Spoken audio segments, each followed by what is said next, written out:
뭐 잠깐이긴 합니다만은 미국 관계에서 상당히 고위 관계자가 와서 뭐 사드가 논란이 되면은 예산을 줄 수도 있다, 뭐 철수할 수도 있다, 더불어서 미군을 철수할 수도 있다, 뭐 이런 표현이라 그래요. 그런 어떤 의사까지 이렇게 좀 논의가 됐던 부분이 얼핏 생겼는데, 만약에 그게 뭐 실현까지의 여부는 모르겠습니다만, 만약에 그 미군이 철수하는 상황까지 생긴다면은 역대 한반도 안보에서는 정말 미정유의 상황이 생긴다고도 할 수 있겠는데, 그런 부분들에 대한 뭐 진행 과정이라고 해서 과연 그거에 어떤 실현은 가능한 얘기인가요? 현재로서는 좀 더 지켜봐야 되고 섣불리 주한미군의 철수 그리고 한미동맹의 심각한 균열을 결론 지을 만한 단서는 아직 없습니다. 네. 다만 노무현 정부 때 우리가 제기해서 시작된 전시작전권 전환 문제가 있었고, 그것은 결국 우리가 독자적인 군사 능력이 구비가 되지 않은 상황에서 북핵이나 남북 간의 전면전을 우리가 스스로 먼저 책임지겠다 하는 결정이었기 때문에 주한미군의 역할이 축소되거나 의미가 없게 되는 결과로 간다는 것이죠. 그것이 중단되었고 이명박 정부 때 1차적으로 연기가 되었고, 박근혜 정부 때 조건부로 다시 무기한 연기하는 이제 변동이 있었죠. 그 조건부라는 것은 이제 북핵의 심각성이 해소되어 가는지, 그리고 전시작전권이 전환되더라도 한국이 충분히 북한의 위협을 1차적으로 막아낼 준비가 돼 있는지, 그 두 가지가 지금 전혀 충족이 되지 않은 상황이거든요. 그래서 저는 문재인 정부에서의 한미동맹을 어떻게 진단할지 그 측정 지표를 좀 주십시오. 아직은 네, 한다면 저는 전시작전권 문제라고 말씀을 드리겠습니다. 앞으로 한미 정상회담이 지금 먼저 있고, 그 다음에 또 이제 한미 간의 여러 현안들이 4, 5년 동안 논의가 되겠죠. 혹시라도 지금 문재인 정부가 무기한 조건부로 연기되어 있는 전시작전권 문제를 다시 꺼내서 이거를 가속화하겠다라는 입장을 밝힐 경우, 저는 그것이 주한미군의 역할과 위상을 축소시키고, 나아가서는 준비가 되지 않은 상태에서 한미 간의 불필요한 균열이나 오해가 가중될 수 있는 기폭점이 될 것으로 예상을 합니다.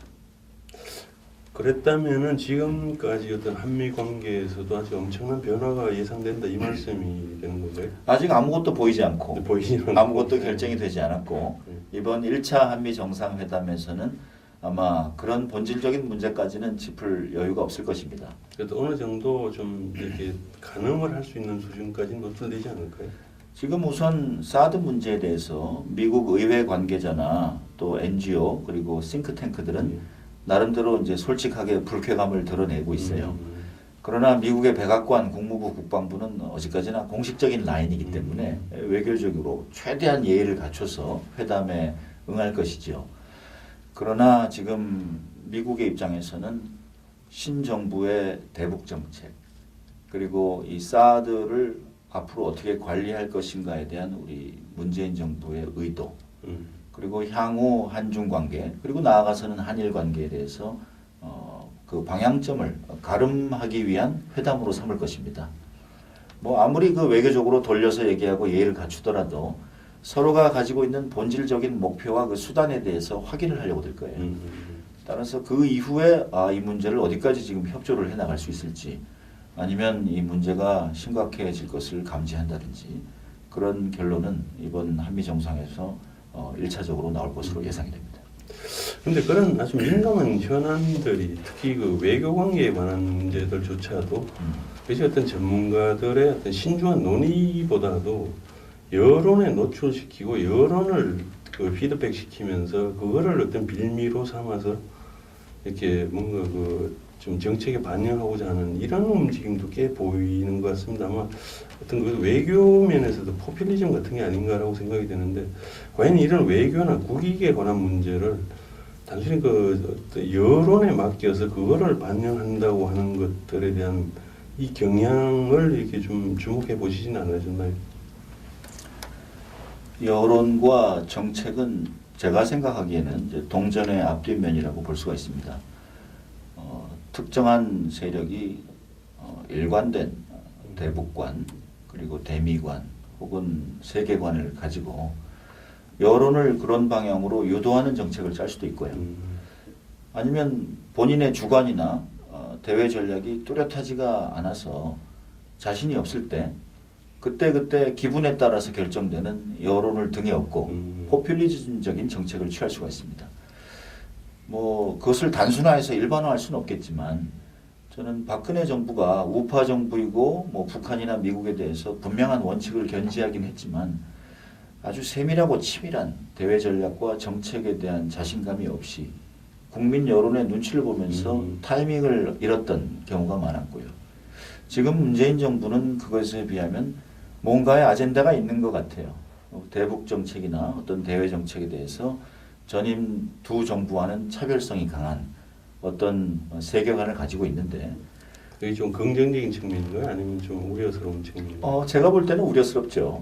다른 국민들은 또 찬성하지 않을 수도 있겠지만 그런 정책을 하나 둘 풀어 헤쳐서 추진해 나가는 과정에 여론을 살피기도 하고 여론을 끌어들이기도 하고 또 여론이 반발하면 좀 페이스 조절을 하기도 하고 그런 접근을 취하지 않을까 이렇게 생각하고 그 있습니다. 점에서도 지금 그 대북 관계에서 북한에 대한 제재가 뭐 국제 공조에 기저라면은 또 문재인 정부에서는 뭐 그런 쪽에 영향을 주지 않는 측면에서 민간 교류 측면에서는 어떤 접촉이라든지 교류를 뭐 인정하겠다 이런 태도를 보이고 있는 것 같기도 합니다. 이 신호가 상당히 좀 서로에게 모순적인 측면 같기도 하고 이게 어떤 그 위험한 신호가 아닌가 뭐 이런 측면도 있어 보이는데 이거를 좀 어떻게 그 읽어야 될까 하는 것도 좀 혼란스럽습니다. 이거에 대해서는 어떤 정리가 가능하신가요? 흔히들 자주 얘기하는 것이 북한에 대한 인도적인 지원은 어떤 정치적인 여건 속에서도 추진될 필요가 있다. 그것은 인도적인 관점이 있기 때문이다. 이렇게 주장을 해요. 모든 국민들이 이 말을 들으면 참 맞는 말이다. 이렇게 얘기하실 거예요. 그런데 우리 현실은 냉혹합니다. 북한에는 일단 이 민간이라는 주체가 없어요. 우리 통일부가 무슨 비정부 단체에게 대북 접촉 허락을 하지만 그 사람들이 가서 만나는 우리 민족 소로 돕기라든지 이런 북한의 대표단들은 철저하게 사실 저쪽이 다 대변인들 아닌가요? 북한 당국에서 최고위 레벨에서까지 다 조정돼 가지고 업무 분담을 하고 나오는 대표들이에요. 그러자 보면 우리가 지원하고 싶은 북한 평양 바깥에 살고 있는 주민들에 대한 정말 필요한 인도적인 지원 품목들 있죠. 어떤 생활의 의료품이라든지 아니면 뭐 콩이나 옥수수 같은 식량이라든지 아니면 전기밥솥이나 어떤 가전제품이라든지 이런 지원은 제가 그때 업무에 임하면서 느낀 건데요. 북한이 상당히 싫어합니다. 시장에 가서 장마당만 키워주고 당국의 시장에 대한 통제 능력에 전혀 도움이 되지 않기 때문이죠. 따라서 이 대표단들이 나와서 항상 원하는 것은 이 쌀 지원, 비료 지원, 그리고 접촉이나 방문이 이루어질 때마다 현찰이에요. 보상을 달라? 이제 예를 들면 옛날에 우리 방송국에 무슨 교향악단이 가서 한 번 공연을 할 때 정해진 가격이 10억이었어요. 그런 식으로 몇 사람의 얼마의 규모가 올라가서 어떤 방북 활동을 할 때 정해진 현찰 단가가 있었습니다. 노무현 정부. 그 돈은 다 어떻게 조달이 되는 거죠?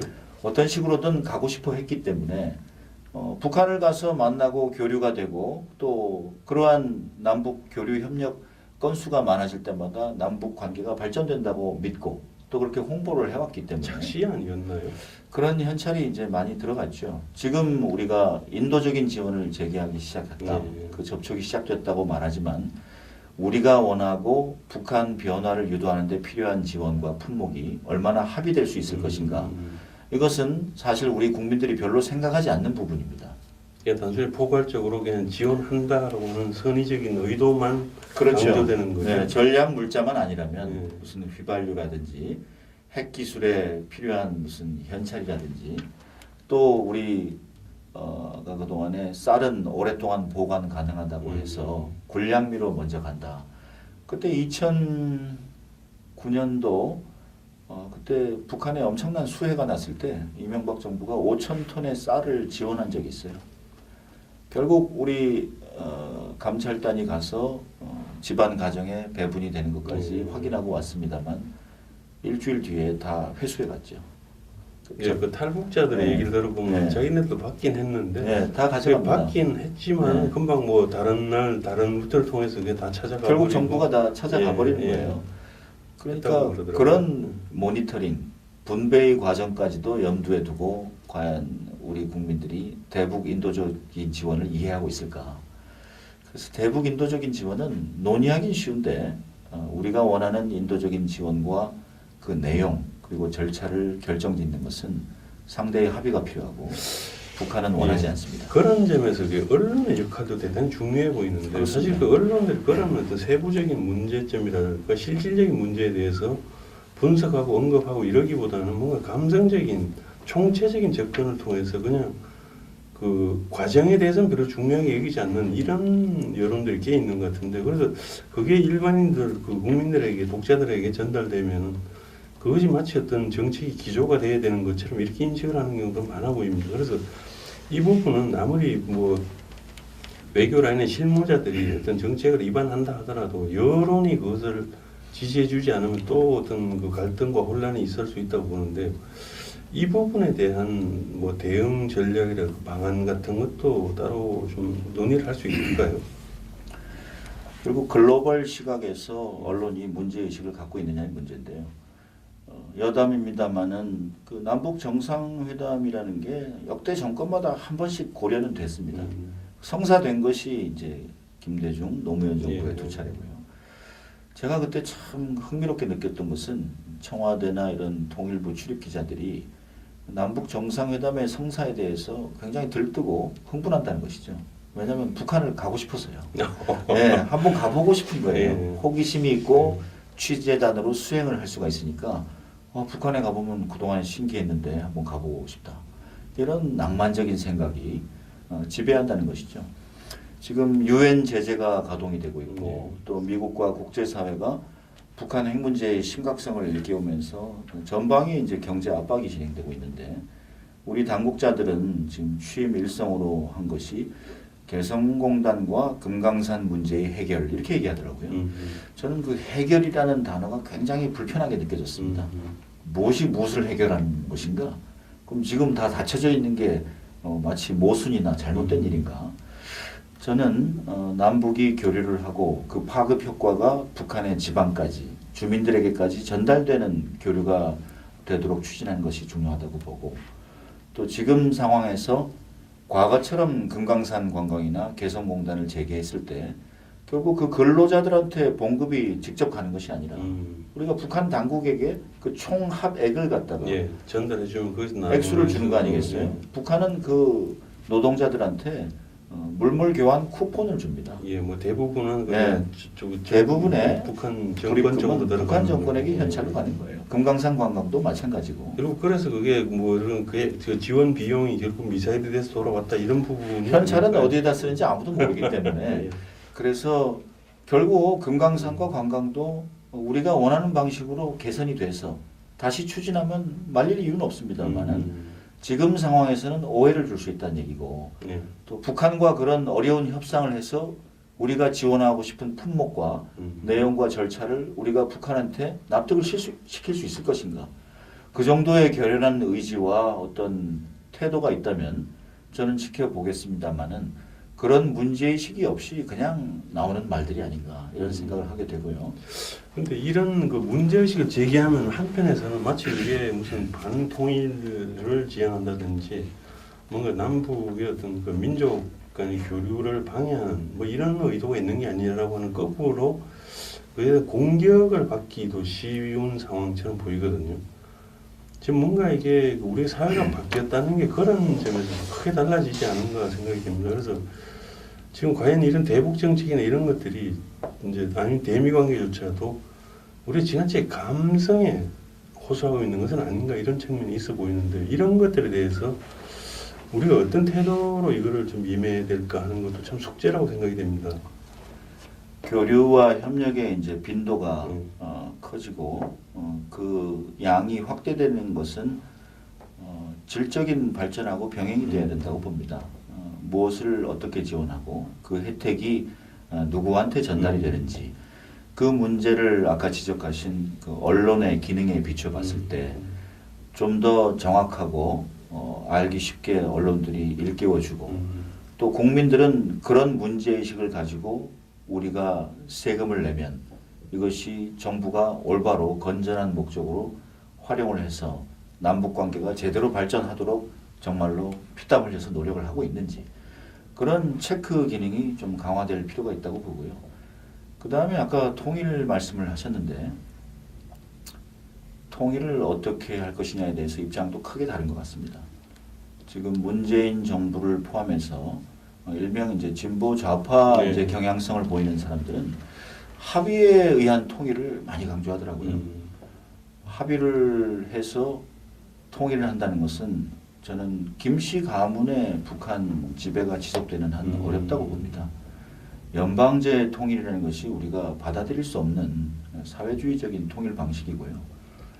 북한이 지금 우리 인구의 절반밖에 되지 않는데 남한이 주도하는 그런 투명한 자유민주주의 그리고 비밀 선거 절차에 의한 남북 통일 방안에 합의하겠느냐. 따라서 통일은 합의할 수가 없다면 통일의 기운과 분위기를 북도도 가는 방향으로 북한을 변화시키고 북한을 개혁 개방시키는 그 대북 정책 과정 자체가 저는 본질적이고 느리지만은 올바른 통일 방안이라고 봐요. 그래서 그걸 우리가 이제 급박한 흡수 통일은 추진하지 않는다. 그러나 때가 되고 통일을 얘기할 수 있는 파트너가 북한에 등장할 때까지 통일 기운을 조성하는 것이다. 그런 접근이 저는 옳다고 보고요. 따라서 통일을 지지한다, 지지하지 않는다 이런 차원이 아니라 누가 어떤 절차를 거쳐서 어떠한 통일을 원하는가 하는 보다 근본적인 문제에 대해서 서로의 입장을 확인하는 게 중요하지 않나 이런 생각을 합니다. 과연 한국이 이제 그 대미 관계에서 새로운 변화를 뭐 유지한다고 했을 때라도 과연 비용이라든지 여러 가지 어떤 관계에서 과연 한국이 또 부담해야 될 부분을 어떻게 뭐 늘려나가는 것들이 올바른 방향인가요? 사드 지금 1차적으로 미국 의회에 배정된 예산이 이제 10억 불 조금 넘죠.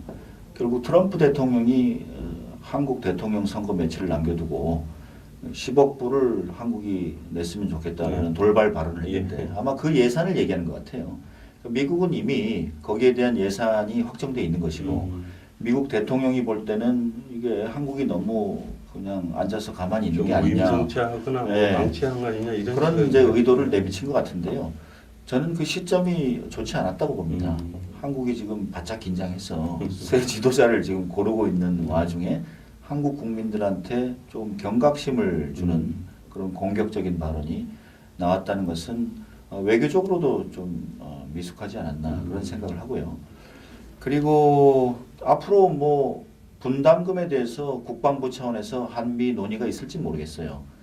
그러나 제가 우리 정부에 주문하고 싶은 것은 이 문제를 철저하게 좀 스터디를 하고 전략을 세우라는 것이죠. 일본이나 독일에 비하면 국민 총 생산량 혹은 1인당 국민 소득에 비해서 우리가 지출하고 있는 방위비 규모가 조금 많습니다. 그리고 일본, 독일에 비해서 우리가 사들여오는 미국의 그 무기 체계가 비싸고 많아요. 지난 10년 동안 40여 조를 우리가 구입을 했습니다. 우리나라 1년 국방비가 32조 정도인데 1년 국방비의 총액이 넘는 양을 지난 10년 동안 무기를 사들여 왔어요. 그리고 평택으로 지금 10여 년에 걸쳐서 미군 기지 이전 작업이 꾸준히 진행되고 있죠. 그 지금 거의 86% 이상을 우리가 분담을 하고 있는 것이죠. 이런 것을 보면 한국도 할 만큼은 지금 한다라는 입장 속에서 구체적으로 개선할 수 있고 투명하게 양국이 만족할 수 있는 요구사항이 뭐냐 좀 당당하게 그 플랜을 검토를 할 필요가 있고요. 또 자유무역협정을 다시 협상하자 이런 말이 있어요. 당시에 2009년도, 2010년에 한미 FTA 협상을 제가 뒤에서 담당을 했습니다만 그 당시에 자동차 업계의 요구를 많이 들어줬고 미국이 원하는 안전 기준이라든지 자동차 시장에 대해서 우리가 많이 개방을 해줬습니다. 일부 의약품이라든지 그런 지적재산권 문제에 대해서 우리가 조금 받아내고 돼지고기 수입에 대해서 조금 더 여유를 갖고 하는 그런 교환 관계가 이루어졌거든요. 미국이 지금에 와서 대한 무역 적자가 늘었다.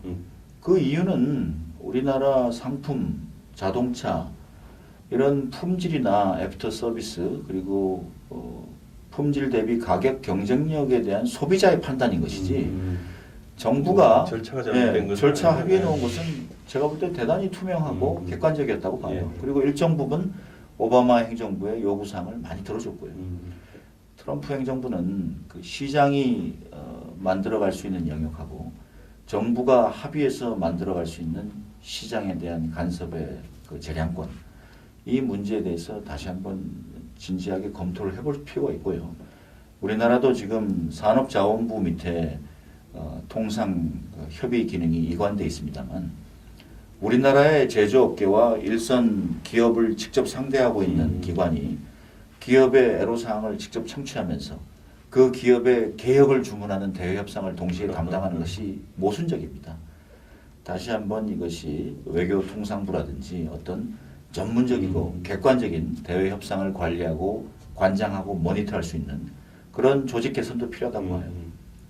지금 우리가 뭐 파트너로서의 미국을 봤을 때 미국의 정책은 일관성이 있고 또 어느 정도 신뢰할 수 있는가 이런 점에 대해서는 어떤 평가를 하실 수 있을까요? 지금 트럼프 행정부가 독특한 건 사실입니다. 우선 이 가치 외교에 대해서 무관심하다는 것이죠. 특히 인권 그리고 기후 변화 같은 문제. 다시 얘기하면은 민주당이 집권하면 힘을 행사하되 민주주의 확산, 인권이라는 가치를 앞세우고 명분을 중요시했다면 공화당이 집권하면 그런 가치도 중요한데 그 가치를 구현하기 위해서는 먼저 힘을 확인시켜주고 공세적으로 개입해야 된다. 그러니까 두 가지를 어디에 우선점을 둘 것이냐의 문제였습니다. 힘과 가치 중에. 그런데 전통적인 공화당의 시각에서 본다면 이 트럼프 행정부도 가치를 완전히 무시해서는 안 되었었던 것이죠. 그런데 지금 보면은 한일 간의 위안부 문제 때문에 다시 불거지고 있고 그리고 인권이나 인도주의적인 문제로 미국의 개입의 척도로 이제 작용이 왔는데 그런 가치 외교에 대해서는 제 기억으로는 캠페인 과정부터 지금까지 트럼프 행정부가 가치 문제를 공식적으로 언급한 적이 한 번도 없습니다. 그건 어떤 정치 권력의 문제인가요? 아니면 트럼프 대통령 개인의 캐릭터의 영향을? 이것은 다분히 트럼프 대통령 개인의 성향에 좌우받는다고 봐야죠. 이것을 철저하게 실익으로 접근하고 1대1의 딜을 통해서 여러 사람이 모여서 논의가 분산되기보다는 내가 지금 중요하게 생각하고 있는 국가를 하나 끌어내서 1대1로 집중적으로 그 문제를 부각시켜서 어떤 타결을 보자는 것이죠. 지금 보면은 한국이나 미국이나 다 어떤 변화 과정 중에 있는 것이 아닌가, 이런 새로운 어떤 가치를 좀 정착시켜야 되는 때가 아닌가 이런 생각도 듭니다. 그래서 이런 부분에 대해서 한미 관계에 대한 뭐 앞으로 전망이라 그럴까요? 아니면 뭐 둘러싼 좀 폭넓은 이게 우리 저 동아시아의 어떤 구조에 대한 뭐 전망이라 그럴까, 이런 것들을 좀 마무리 겸해서 하신다면 어떻게 될 수 있을까요? 트럼프 행정부가 아무리 색다르고 또 예측 불가능하다 해도 미국이라는 나라가 큰 나라고 또 우리에게 전략적으로 기묘한 나라 아니겠습니까? 뭐 심지어는 지금 트럼프 대통령의 탄핵 얘기까지 나오고 있지만 그것은 수개월에 걸쳐서 이제 진행이 될 미국의 이제 법치 절차를 지켜봐야 될 것이고요. 저는 한국의 대외 전략 그리고 한미 관계의 관점에서 두 가지만 잊지 말고 있으면 문제가 없다고 봅니다. 첫 번째는 트럼프 행정부가 과거 어떤 미국의 행정부보다도 북한 문제에 대해서 관심이 크다는 것입니다. 지금 이라크, 아프간 문제, 중동 문제에서 지금 15년 이상 골머리를 앓다가 다시 동아시아로 회귀했고 북한 핵 문제에 대해서 지금 최우선 과제로 설정해 놓은 상황에서 한국이 이것을 10분 활용할 필요가 있다고 봅니다.